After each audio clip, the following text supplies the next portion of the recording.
There's over 120 neighbourhood centres in Queensland, and together they form the largest place-based social infrastructure in our state.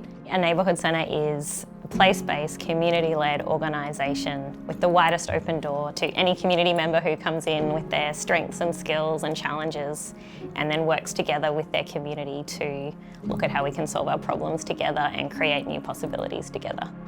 Shared vision for neighbourhood centres is that there's a consistent service approach, a consistent operational model.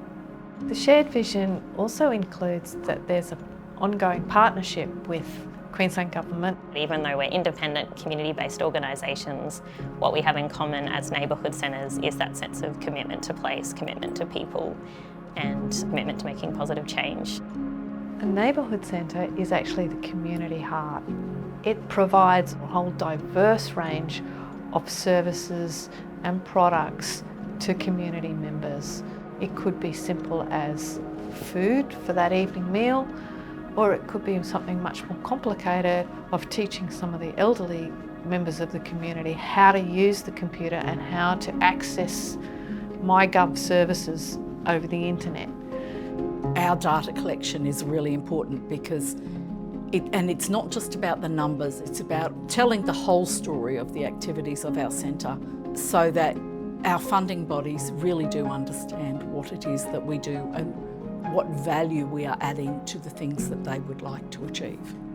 I don't think we've ever had the acknowledgement of how important, because we haven't had kind of a program logic that has told the community and told government and other entities the value in what we do. So I think having a shared vision and shared program logic will give us the credibility and a platform from which to grow. The co-design process for the neighbourhood centres was an outstanding opportunity for us to reimagine what centres might look like into the future. It provided hope about making the invisible visible, but also about resourcing things more appropriately to make sure that these centres moved forward with great strength into the future. Co-design's become a very popular term and in some ways replacing terms like consultation and engagement. But it's also about how you bring together principles, process and people. The process has to be just as important as the outcome.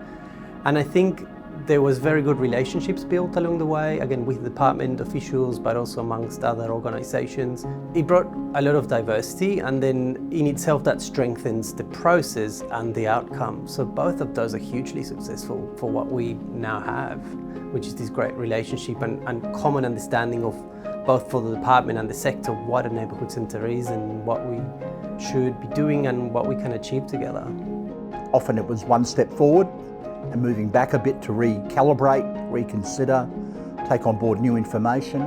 We were guided by community voice, and it was such a well-contained, well-facilitated engagement experience that we really wanted to continue for the long haul.